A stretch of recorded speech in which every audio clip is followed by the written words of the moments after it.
ada banyak orang bahkan mungkin kita ngerasa bahwa kita itu kurang beruntung dibandingkan orang lain.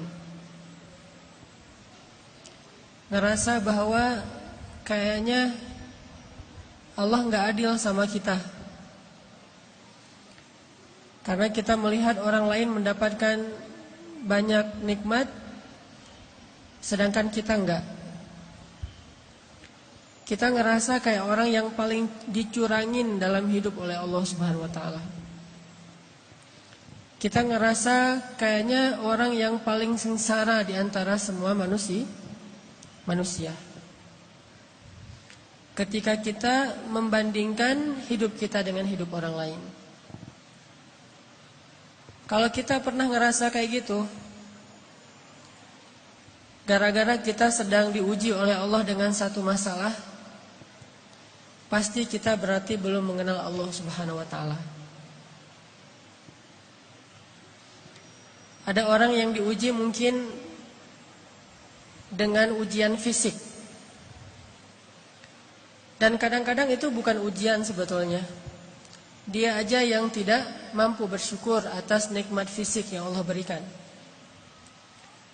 Dia ngerasa warna kulitnya adalah ujian.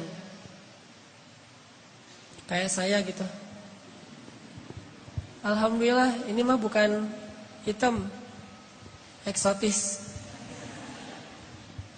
Ada orang yang ngerasa jenis rambutnya adalah ujian. Ada orang yang ngerasa tinggi badannya adalah ujian.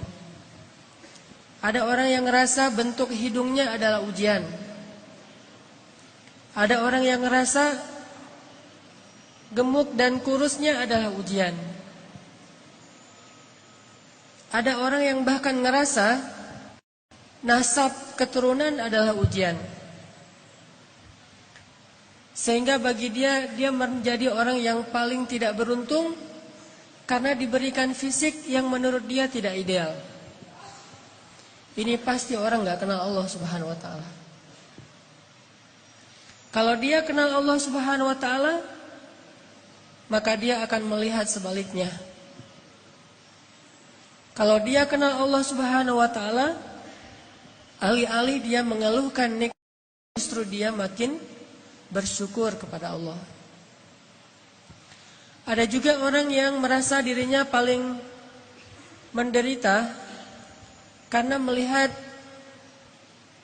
dirinya orang yang paling tidak beruntung dalam urusan harta. Dia menilai orang lain lebih beruntung karena gajinya lebih besar, karena diberikan nafkah oleh suaminya lebih banyak, karena kendaraannya lebih baik, karena rumahnya lebih luas, karena tempat kerjanya itu lebih bergengsi, karena titel dan gelar-gelarnya itu lebih tinggi, sehingga dia merasa karena hartanya terbatas menjadi orang yang paling sengsara di muka bumi. Ini juga orang yang gak kenal sama Allah. Atau ada juga yang ngerasa dirinya tuh paling menderita karena masih jomblo. Dia cemburu kepada temannya yang nikah. Bahkan dia cemburu kepada temannya yang baru putus. Lo masih mending ngerasain gimana putus. Dah gua jadi juga gak pernah katanya. Jadian juga gak pernah, apalagi putus. Ada banyak banget hal yang dikeluhkan oleh manusia untuk dia ngerasa pantas menyebut dirinya itu sebagai orang yang paling sengsara. Ada banyak hal yang dianggap oleh manusia itu pantas dikeluhin kepada Allah Subhanahu wa taala karena memang dia ngerasa dicurangin oleh Allah Subhanahu wa taala. Abu Ubaidah bin Jarrah kekuasaan sebagai gubernur di Syam, Suriah. Sehingga suatu hari ketika dia sedang memantau keadaan rakyatnya, lagi belusukan, keliling-keliling gitu, Abu Ubaidah pernah melewati suatu hutan yang tidak ada penduduk tinggal di sana. Tiba-tiba Abu Ubaidah bin Jarrah menemukan sebuah gubuk kecil di tengah hutan. Ini lagi lewat nih bersama pasukannya, kayak lagi ada ekspansi gitu. Tiba-tiba ngelihat tiba-tiba Abu Ubaidah melihat sebuah gubuk di tengah hutan. Terus karena penasaran, Abu Ubaidah pun mendekat ke gubuk itu. Dari luar gubuk, Abu Ubaidah mendengar suara seorang laki bertahmid kepada Allah. Dari luar kedengaran ada seorang laki-laki bertahmid kepada Allah. Dia berucap, Alhamdulillah, Alhamdulillah, Alhamdulillah, Alhamdulillah, Alhamdulillah, Alhamdulillah. Terus dia bertahmid, memuji-muji Allah Subhanahu Wa Taala. Sehingga akhirnya Abu Ubaidah menjadi kepo.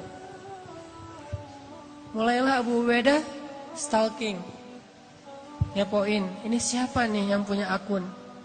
Kok postingannya itu positif terus gitu? Postingannya itu memuji-muji Allah. Allah maha baik, Allah baik banget, Allah luar biasa, Allah keren, Allah apa. Terus memuji-muji Allah Subhanahu Wa Taala. Terus begitu. Sampai akhirnya Abu Ubaidah penasaran. Maka Abu Ubaidah pun memberi salam, minta izin supaya dibolehkan masuk ke dalam rumah. Assalamualaikum. Waalaikumsalam.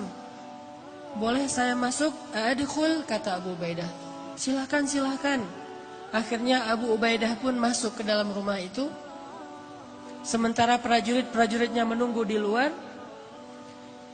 Ketika Abu Ubaidah masuk ke dalam rumah, Abu Ubaidah merasa heran karena dia melihat di dalam rumah itu hanya ada seorang kakek-kakek yang terbaring di atas tanah, nggak punya kasur, bahkan nggak punya tikar, nggak punya bantal, benar-benar terbaring di atas tanah, dan rumahnya kosong, tidak ada perabotan apapun, nggak ada tempat tidur, nggak ada lemari, nggak ada dapur, ya satu ruangan gubuk itu aja. Dan dia melihat seorang kakek-kakek terbaring sedang memuji-muji Allah Subhanahu Wa Taala. Ketika Abu Ubaidah mendekat kepada kakek ini, ternyata Abu Ubaidah baru ngeh kakek ini adalah seorang tunanetra, tidak bisa melihat. Lalu dia melihat kaki kakek ini dalam keadaan lumpuh, tidak bergerak. Usianya sudah sangat tua, matanya buta, tubuhnya lumpuh. Yang bergerak dari tubuhnya cuma bibir saja, sambil berucap, Alhamdulillah, Alhamdulillah, Alhamdulillah. Abu Ubaidah pun duduk di sisi kakek ini. Kemudian Abu Ubaidah bertanya, Ya Abdullah, ya Syekh, Kek, dengan siapa kakek tinggal di sini? Kakek itu menjawab, saya tinggal di sini dengan anak saya. Tadinya saya punya keluarga besar. Saya punya istri, punya beberapa orang anak.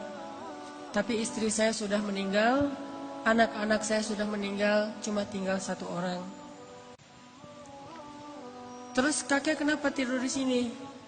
Kata kakek itu, saya lumpuh dan saya tidak bisa melihat. Tapi Allah maha baik, kata kakek ini. Abu Ubaidah makin penasaran.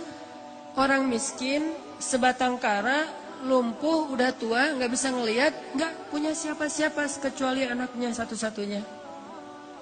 Abu Ubaidah bertanya, Kek, saya dengar dari tadi kakek itu terus memuji Allah. Dari sejak saya di luar rumah, saya dengar kakek ini terus memuji Allah. Alhamdulillah, Alhamdulillah, Alhamdulillah. Tapi saya perhatikan, sepertinya kakek ini tidak punya kehidupan yang layak, rumahnya gubuk, di dalam rumah nggak ada apa-apa, kakek sakit-sakitan, nggak punya keluarga. Saya penasaran apa yang kakek syukuri kepada Allah sehingga kakek tidak berhenti mengucapkan Alhamdulillah. Perasaan nikmatnya kayak gini-gini aja nih. Terus apa yang kakek syukuri? Kakek ini tersenyum.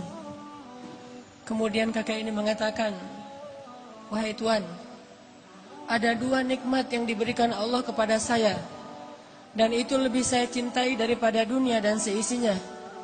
Yang nikmat ini tidak diberikan kecuali kepada orang-orang yang Allah cintai saja.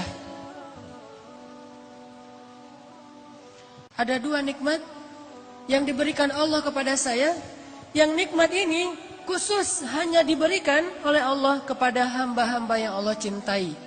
Dan 2 nikmat ini lebih saya sukai daripada dunia dan seisinya. Lebih saya sukai daripada keluarga, lebih saya sukai daripada harta, lebih saya sukai daripada jabatan, lebih saya sukai daripada kesehatan fisik. Karena 2 nikmat ini hanya Allah berikan kepada orang yang Allah cintai. Akhirnya Abu Ubaidah bertanya, ya Syekh, Kek, apa 2 nikmat yang Allah berikan kepada kakek yang tidak diberikan kepada sembarangan orang, hanya diberikan kepada orang-orang yang Allah cintai? Kakek ini menjawab, 2 nikmat itu adalah qalban syakiran wa lisanan dzakiran. 2 nikmat yang diberikan Allah hanya kepada orang yang Allah cintai adalah nikmat hati yang selalu mampu bersyukur dan nikmat lisan yang selalu mampu berzikir. Makanya kakek ini mengatakan, saya mendapatkan 2 nikmat yang Allah tidak berikan kepada siapapun kecuali kepada kekasihnya, yaitu nikmat qalban syakiran. Saya selalu bersyukur, saya selalu merasa bahagia, saya selalu merasa cukup. Walisanan dzakiran, dan lisan saya dibimbing dengan hati yang bersyukur itu untuk selalu berzikir, memuji Allah Subhanahu wa taala. Sedangkan hati yang tidak bersyukur akan membimbing lisannya untuk mengeluh, akan membimbing lisannya untuk mengutuk, akan membimbing lisannya untuk menyalahkan diri sendiri ataupun orang lain. Subhanallah walhamdulillah wa la ilaha illallah wallahu akbar. Subhanallah